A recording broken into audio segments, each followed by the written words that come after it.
Hello everyone, আমি ইতিকা। আমার এই নতুন চ্যানেলে নতুন একটি ভিডিওতে তোমাদের সবাইকে ওয়েলকাম। আশা করি সবাই খুব ভালো আছো, আমরাও ভালো আছি।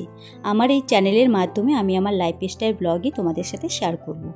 আজ যেহেতু ফার্স্ট ব্লগ তোমাদের সাথে শেয়ার করছি, তাই ভাবলাম স্পেশাল কিছু একটা শেয়ার করি।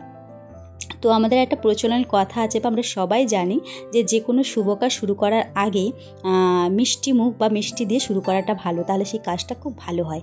আমিও তো একটা ভালো কাজ করতে যাচ্ছি আর নতুন জানি, তো ভাবলাম যে মিষ্টি বানানোর কোনো একটা রেসিপি তোমাদের সাথে বরং শেয়ার করি। তো আজ সন্ধ্যাবেলায় বাড়িতে বানিয়েছিলাম সিমুইয়ের পায়েস, আর সেই রেসিপি তোমাদের সাথে আমি শেয়ার করছি। আমি জানি তোমরা অনেকেই সিমুইয়ের পায়েসের রেসিপি জানো যে কীভাবে বানাতে হয়, তারপরে আর কি শেয়ার করা, যে বললামই কী কারণে শেয়ার করছি। আর আমি যদিও বা খুব সিম্পল ওয়েতে কিন্তু সিমুইয়ের পায়েসটা বানাই, তবে খেতে কিন্তু খুবই টেস্টি হয়। চলো আমার এই পায়েসটা বরং হতে হতে তোমাদের সাথে আমার কিছু কথা বা গল্প তোমাদের সাথে শেয়ার করি। ইউটিউবে এই চ্যানেলটা আমার নতুন হলো, আমি কিন্তু ইউটিউবে অনেক আগে থেকে ব্লগিং করি, আর সেই ব্লগগুলো কিন্তু আমি আমার অন্য আর একটা চ্যানেলের মাধ্যমে আপলোড করতাম, যে চ্যানেলের নাম ছিল ইতিকার হ্যাপি ফ্যামিলি, এবং সেই চ্যানেলের পরিবার সদস্য সংখ্যা ছিল প্রায় 2000-এর কাছাকাছি। তোমাদের ভালোবাসার সাপোর্টে কিন্তু আবার চ্যানেলটা আস্তে আস্তে গ্রো করছিল। কিন্তু লাস্ট নভেম্বরের 20 তারিখ সকালে আমি আমার মেয়ের একটা বার্থডে ব্লগ আপলোড করি, এবং নভেম্বরের 20 তারিখ বিকেল থেকে আমার চ্যানেলটা আমি আর লগ ইন করতে পারি না।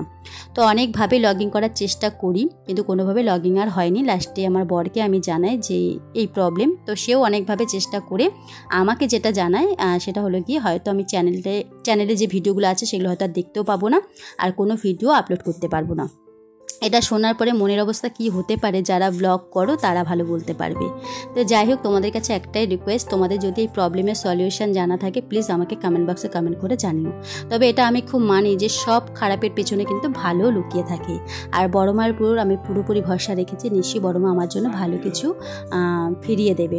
যাই হোক, বড় মার আশীর্বাদ ভালোবাসা আর তোমাদের আশীর্বাদ ভালোবাসা নিয়ে ভিডিওটা শুরু করলাম। তোমরা আমাকে ভালোবাসা দিও। টাটা।